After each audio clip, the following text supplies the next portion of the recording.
Hello दोस्तों, एक company के अंदर डायरेक्टर कौन होते हैं और कितने टाइप्स के जो डायरेक्टर हैं एक कंपनी अपॉइंट करती है और लॉ में उनकी क्या रिक्वायरमेंट है, आज की वीडियो में हम ये सब डिस्कशन करेंगे। तो मैं भुवन तड़ागी द लॉ टॉक्स में आपका स्वागत करता हूं। तो चलिए फ्रेंड्स, सबसे पहले देख लेते हैं कि डायरेक्टर की क्या डेफिनेशन है as per companies act. Section 2 sub clause 34 कहता है a director appointed to the board of the company. मतलब एक पर्सन, एक डायरेक्टर जो कि अपॉइंट होता है बोर्ड ऑफ द कंपनी के अंदर। बोर्ड या बोर्ड ऑफ डायरेक्टर दोनों सेम चीज है, जो कि डिफाइन किया गया है 2 सब क्लॉज 10 के अंदर। Collective body of directors of the company, मतलब डायरेक्टर्स की एक कलेक्टिव बॉडी, मतलब डायरेक्टर्स का ग्रुप, उसके अंदर एक पर्सन अपॉइंट हो रहा है तो उसे हम डायरेक्टर कहेंगे। जो कि जो बोर्ड ऑफ डायरेक्टर्स होते हैं वो कंस्टिट्यूटेड टू डायरेक्ट कंट्रोल और supervise of the affair of the company. मतलब एक कंपनी जो है वो खुद तो चल नहीं सकती, क्योंकि वो एक नेचुरल पर्सन नहीं है, तो वो किसी के थ्रू काम करती है। तो वो किसके थ्रू काम करेगी? वो डायरेक्टर्स के थ्रू काम करेगी। मतलब डायरेक्टर कंपनी को चलाते हैं, उसको सुपरवाइज करते हैं और उसकी जो डे टू डे वर्किंग होती है उसको मैनेज करने का काम करते हैं। तो इसका मतलब बोर्ड ऑफ डायरेक्टर्स का मतलब जो कलेक्टिव बॉडी है, मतलब एक ग्रुप है पर्संस का जो अपॉइंटेड है एज ए डायरेक्टर। और सेक्शन 152 के अंदर लिखा हुआ है कि director shall be appointed by a company in a general meeting. General meeting में कौन अपॉइंट करता है? Share holder. मतलब अल्टीमेट जो राइट है, जो पावर है, वो किसके पास है? शेयर होल्डर्स के पास। मतलब शेयर होल्डर्स ही असली ऑनर होते हैं कंपनी के, और वो डायरेक्टर्स को अपॉइंट करते हैं अपनी कंपनी को मैनेज करने के लिए, उसको सुपरवाइज करने के लिए। तो आई होप आपको समझ में आया होगा कि डायरेक्टर कौन होता है और वो क्या काम करता है। कितने टाइप्स के डायरेक्टर्स अपॉइंट होते हैं? तो फर्स्ट डायरेक्टर अपॉइंट होता है resident directors, women director, independent director, alternate directors, additional SSD director मतलब small share holder director, nominee director होता है अपॉइंट, कैजुअल वैकेंसी से डायरेक्टर अपॉइंट होते हैं, प्रोफेशनल डायरेक्टर्स एंड एग्जीक्यूटिव और नॉन एग्जीक्यूटिव डायरेक्टर। ये डिफरेंट टाइप्स के directors हैं जो हम इस वीडियो में ये टॉपिक कवर करेंगे फ्रेंड्स। अब बात करते हैं मिनिमम डायरेक्टर्स की रिक्वायरमेंट क्या होती है कंपनी के अंदर। सेक्शन 149 के अंदर ये लिखा हुआ है कंपनीज एक्ट के अंदर।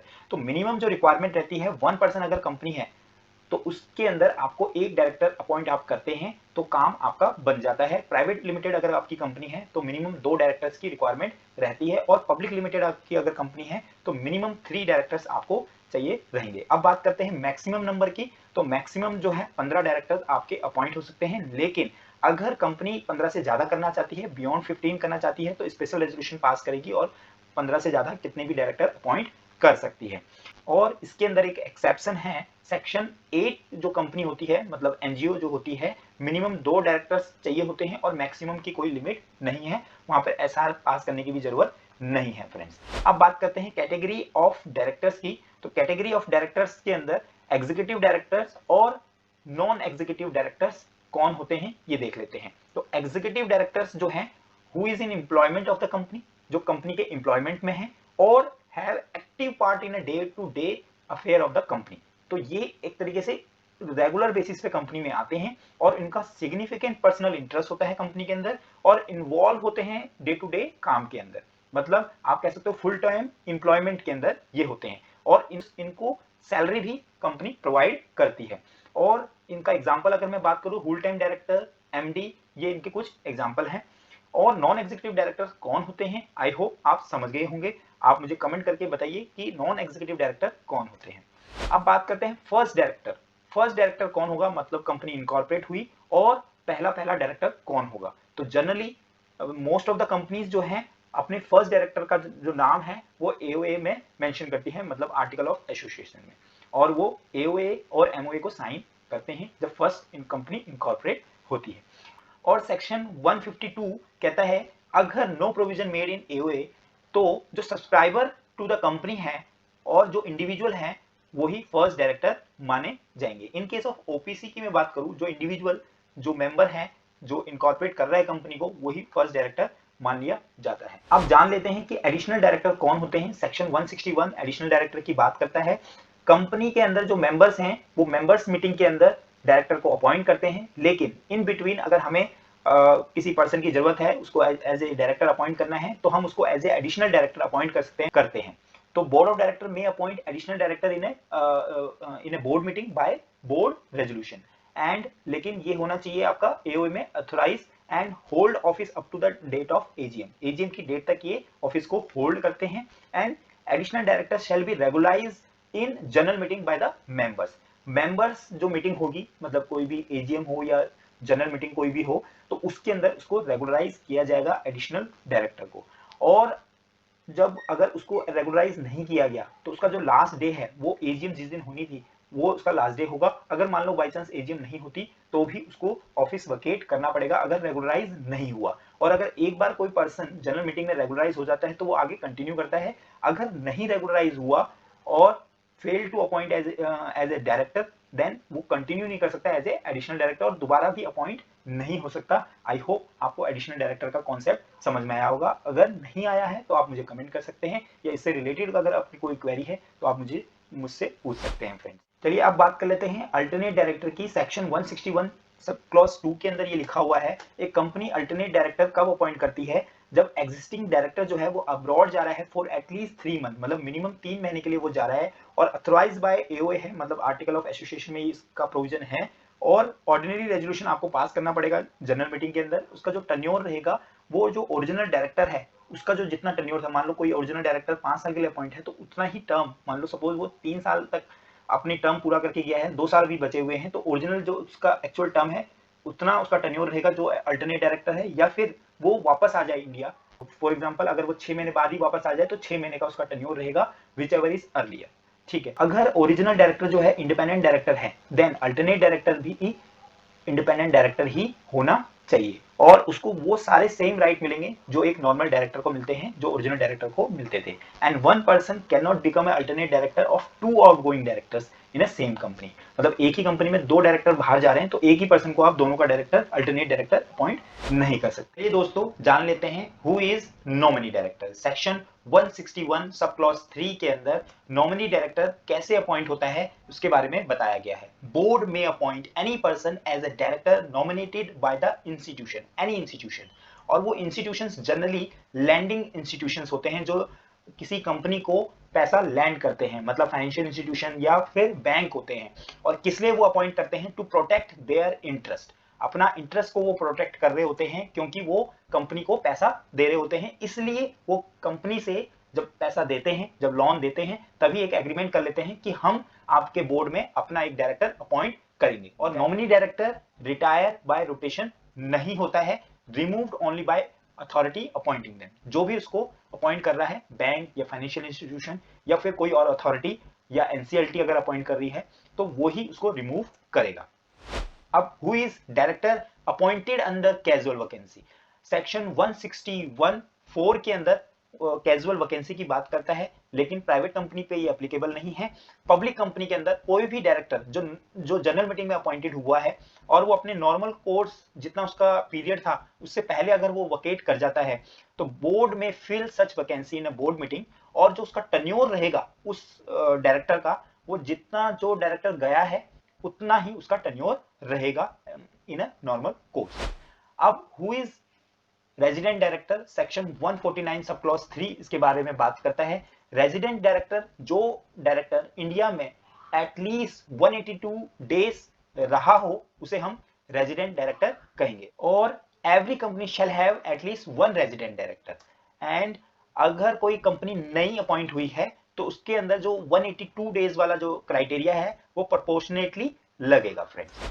अब बात करते हैं वुमेन डायरेक्टर की। वुमेन डायरेक्टर की क्या रिक्वायरमेंट है? सेक्शन 149 सब क्लॉज 1 के सेकंड प्रोवाइजो में वुमेन डायरेक्टर की बात करता है कि हर कंपनी को एक वुमेन डायरेक्टर अपने बोर्ड के अंदर अपॉइंट करना है, लेकिन कुछ क्लास ऑफ कंपनीज के लिए। तो क्लास ऑफ कंपनीज में सबसे पहले लिस्टेड कंपनी है, हर लिस्टेड कंपनी को एक वुमेन डायरेक्टर अपॉइंट करना रहेगा। और पब्लिक कंपनी जिनकी जो टर्नओवर है वो 300 करोड़ और मोर, पेड अप कैपिटल जो है 100 करोड़ और मोर हो, तो ऐसी कंपनीज को 1 वुमेन डायरेक्टर अपॉइंट करनी है अपने बोर्ड के अंदर।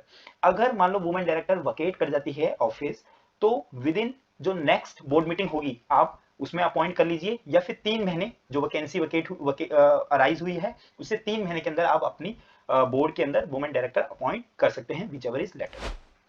अब बात करते हैं who is managing director. Section 2 sub clause 54 के अंदर मैनेजिंग डायरेक्टर की डेफिनेशन है। मैनेजिंग डायरेक्टर का मतलब जो है एक डायरेक्टर है जिसके पास सब्सटेंशियल पावर है मैनेजमेंट की। मतलब कंपनीज के अंदर डायरेक्टर्स होते हैं और उन डायरेक्टर्स का आप कह सकते हो लीडर मैनेजिंग डायरेक्टर है। मतलब managing director full time employment में होता है और उसके पास एक सब्सटेंशियल पावर होती है और जिसको पोजीशन दी गई है as a managing director by virtue of AOA.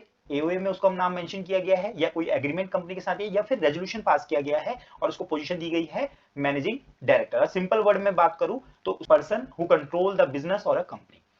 अब एक जनरल क्वेश्चन है, क्या एडिशनल डायरेक्टर मैनेजिंग डायरेक्टर बन सकता है? यस, बन सकता है, लेकिन जो एडिशनल डायरेक्टर का जो टेन्योर होता है अप टू द एजीएम, अगर उसको रेगुलराइज नहीं किया गया तो फिर मैनेजिंग डायरेक्टर का भी tenure up to the AGM ही रहेगा फ्रेंड्स। अब बात करते हैं हु इज शैडो डायरेक्टर। ये कोई टर्म कंपनीज एक्ट में मेंशन नहीं है, लेकिन कुछ ऐसे पर्सन होते हैं जिनके अनुसार, जिनके इंस्ट्रक्शन पर बोर्ड जो है काम करता है, तो ऐसे पर्सन को हम शैडो डायरेक्टर या फिर डीम डायरेक्टर कह सकते हैं फ्रेंड्स। बात करते हैं हु इज प्रोफेशनल डायरेक्टर। ये टर्म भी कंपनीज एक्ट में डिफाइन नहीं की गई है, लेकिन सेक्शन 197 सब क्लॉज 4 के अंदर प्रोफेशनल जो सर्विसेज होती है बाय अ डायरेक्टर वो मेंशन किया गया है, उसका रेफरेंस दिया गया है एंड सेक्शन 200 के अंदर भी इसका रेफरेंस है। तो कोई पर्सन जिसके पास स्पेशलाइज्ड नॉलेज है, फॉर एग्जांपल सीएस या सीए या फिर कोई और जिसके पास प्रोफेशनल डिग्री है, वो कंपनी को सर्विसेज प्रोवाइड कर रहा है अपनी स्पेशलाइज्ड नॉलेज से, तो उस डायरेक्टर को हम प्रोफेशनल डायरेक्टर कहेंगे अगर वो एज ए डायरेक्टर कंपनी में काम कर रहा है। And who is independent director? Now this is a very important topic. Section 149 sub clause 6 के अंदर इंडिपेंडेंट डायरेक्टर की बात करता है companies act. Independent director means a director who is other than MD और फुल टाइम डायरेक्टर और nominee director. मतलब MD आपका रेगुलर बिजनेस में काम करता है, डे टू डे एक्टिविटीज में होता है, फुल टाइम डायरेक्टर भी, और नॉमिनी डायरेक्टर किसी और पर्सन द्वारा अपॉइंट किया जाता है और उसका इंटरेस्ट होता है कंपनी में, इसलिए इनको एक्सक्लूड किया गया है। तो इसलिए इंडिपेंडेंट डायरेक्टर एक डायरेक्टर है जो इन तीनों को छोड़ दे। बाकी who is a person of integrity and possess the relevant experience and expertise and is or was not promoter of the cash. Cash का मतलब यहाँ पर कैश मनी वाला कैश नहीं है, इस शॉर्ट फॉर्म मैंने बनाई है। Cash means company, associate company, subsidiary company and holding company. मतलब कोई पर्सन जो है वो ना है और ना था प्रमोटर किसका, कंपनी का, एसोसिएट कंपनी का, सब्सिडरी कंपनी का और होल्डिंग कंपनी का। किसी कंपनी की सब्सिडरी, होल्डिंग और सब्सिडरी कंपनी का प्रमोटर भी नहीं होना चाहिए and is not related to promoter or director of the cash and has or had no pecuniary relationship with the pecuniary relation, मतलब कोई मॉनेटरी रिलेशनशिप नहीं होना चाहिए कैश से, और they are director promoter during two immediate preceding financial year और during current year. मतलब दो पिछले साल से उसका कोई पेक्यूनरी रिलेशनशिप नहीं होना चाहिए फ्रेंड्स। अब बात करते हैं how many independent director required in a company. Section 149 sub clause 4 के अंदर ये डिफाइन किया गया है कि every listed public company shall have at least 1/3 of total number of director as a independent director and following class of public company shall have at least 2 independent director as per the companies act rule 4। तो कौन सी वो public companies हैं जिनके अंदर 2 independent director चाहिए होते हैं? Paid up capital अगर 10 करोड़ या उससे ज्यादा होगा, या फिर टर्नओवर जो है 100 करोड़ या उससे ज्यादा होगा, और aggregate outstanding loan debenture deposit जो है 50 करोड़ से ज्यादा होंगे। तो पब्लिक कंपनीज हैं उनमें 2 इंडिपेंडेंट डायरेक्टर चाहिए। और इसकी एक एक्सेप्शन है, no independent director required to be appointed in unlisted public company, जो कि क्या हो, जॉइंट वेंचर हो, हुल्ली ओन सब्सिडरी हो और डोरमेंट कंपनी हो, तो इनको इंडिपेंडेंट डायरेक्टर अपॉइंट करने की जरूरत नहीं है।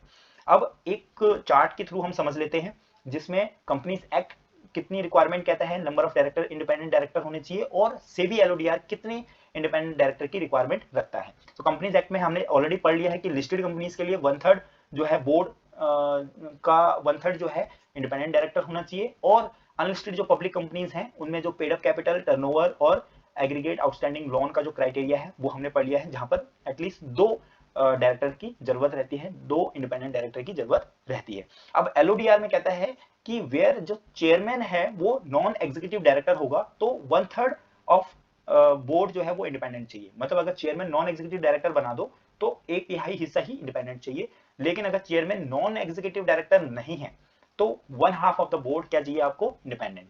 एंड तीसरा एक केस है जहां पर चेयरमैन नॉन एग्जीक्यूटिव डायरेक्टर तो है लेकिन वो प्रमोटर भी है या फिर प्रमोटर से रिलेटेड है या फिर management position at the level of board और 1 लेवल बिलो द बोर्ड कोई प्रमोटर का रिलेटिव है, तो उस केस में 1/2 ऑफ द बोर्ड क्या होना चाहिए, इंडिपेंडेंट डायरेक्टर होना चाहिए। ये एज पर द एलओडीआर है। तो फ्रेंड्स आई होप ये आपको समझ में आ रहा होगा। नाउ जो इंडिपेंडेंट डायरेक्टर है उसको क्या रेम्यूनरेशन मिलेगी, उसको इसोप तो बिल्कुल नहीं मिलता, employee stock option scheme, and eligible for sitting fees, जो भी वो मीटिंग्स अटेंड कर रहा है उसके लिए उसको सिटिंग फीस दी जाती है, और उसका जो रेम्यूनरेशन है और एक्सपेंसेस वो कंपनी से क्लेम कर सकते हैं। अब बात करते हैं टेन्योर क्या होता है इंडिपेंडेंट डायरेक्टर का। Term up to 5 consecutive years उसकी होती है, 5 साल तक वो अपॉइंट किया जा सकता है, and can be reappointed by the SR. एक बार अपॉइंट हो गया दोबारा भी अपॉइंट कर सकते हैं, स्पेशल रेजोल्यूशन पास करना है और बोर्ड रिपोर्ट के अंदर आपको उसको डिस्क्लोज करना है फ्रेंड्स कि हमने डायरेक्टर को इंडिपेंडेंट डायरेक्टर को रीअपॉइंट किया है, and can not B reappointed not more than 2 terms. ठीक है, 2 टर्म से ज्यादा उसको अपॉइंट नहीं कर सकते, बट रीअपॉइंट हम दोबारा कर सकते हैं, लेकिन 3 साल का कूलिंग पीरियड होना चाहिए। और उसके बाद इंडिपेंडेंट डायरेक्टर जो है वो रिटायर बाय रोटेशन नहीं होता है, और वैकेंसी अगर होती है तो आप नेक्स्ट बोर्ड मीटिंग में फिल कर लीजिए, और या फिर 3 महीने तक का आपके पास टाइम है, व्हिचएवर इज लेटर। अब बात कर लेते हैं स्मॉल शेयर होल्डर डायरेक्टर कौन होता है, एसएसडी। एक लिस्टेड कंपनी एसएसडी अपॉइंट कर सकती है अगर उसको नोटिस आता है 1000 स्मॉल शेयर होल्डर्स का या फिर 1/10 of the total number of share holders का, जितने भी उसके शेयर होल्डर हैं उसका 1/10 या फिर 1000 share holder, which ever is lower, मतलब कुछ भी इन दोनों में से कम होगा, उसका अगर नोटिस आता है कंपनी को कि हाँ एसएसडी अपॉइंट कर दीजिए स्मॉल शेयर होल्डर डायरेक्टर, तो कंपनी को अपॉइंट करना पड़ेगा। एंड एसएसडी में be elected voluntary, company voluntary भी अपॉइंट कर सकती है, अगर नोटिस नहीं भी आया वॉलंटरी भी वो अपॉइंट कर सकती है, and must be independent director, वो इंडिपेंडेंट रहेगा और उसका जो टेन्योर रहेगा वो 3 साल का ही रहेगा, उसको दोबारा रीअपॉइंट नहीं कर सकते, और रिटायर बाय रोटेशन नहीं होगा। और एसएसडी जो है वो इंक्लूड होगा टोटल नंबर ऑफ डायरेक्टर, जब हम कैलकुलेट करते हैं रिटायर बाय रोटेशन में, तो उस समय पर उसको हम इंक्लूड करेंगे, और एसएसडी में be removed by passing OR in a general meeting. अब कुछ इंपॉर्टेंट पॉइंट्स हैं जो डायरेक्टर से रिलेटेड हैं, चलिए वो देख लेते हैं। As per section 149 of the companies act, the board of directors of every company shall consider individual only, केवल इंडिविजुअल्स को ही हम डायरेक्टर बना सकते हैं, और minor can not be a director, मतलब एक कंपनी के अंदर माइनर डायरेक्टर अपॉइंट नहीं हो सकता, और कोई डायरेक्टर अगर अपॉइंट हो रहा है तो उसके पास वैलिड डिन होना जरूरी है, और कंसेंट डायरेक्टर की मस्ट है, बिना कंसेंट के हम डायरेक्टर अपॉइंट नहीं कर सकते। तो फ्रेंड्स इस वीडियो में इतना ही, आशा करता हूं आपको वीडियो पसंद आई होगी। अगर आपके अभी भी कुछ क्वेश्चंस हैं, डाउट्स हैं रिलेटेड टू डायरेक्टर्स, तो आप मुझे कमेंट कर सकते हैं, अपने क्वेश्चन पूछ सकते हैं, और इसी तरीके से हम आगे की वीडियोस में आते रहेंगे। Thank you. अगर आपने मेरा चैनल सब्सक्राइब नहीं किया है तो प्लीज सब्सक्राइब कर लीजिए, अपने दोस्तों के साथ भी इस वीडियो को जरूर शेयर कीजिए। फिर मिलते हैं अगली वीडियो में, स्वस्थ रहे, सुरक्षित रहे, जय हिंद, बाय बाय।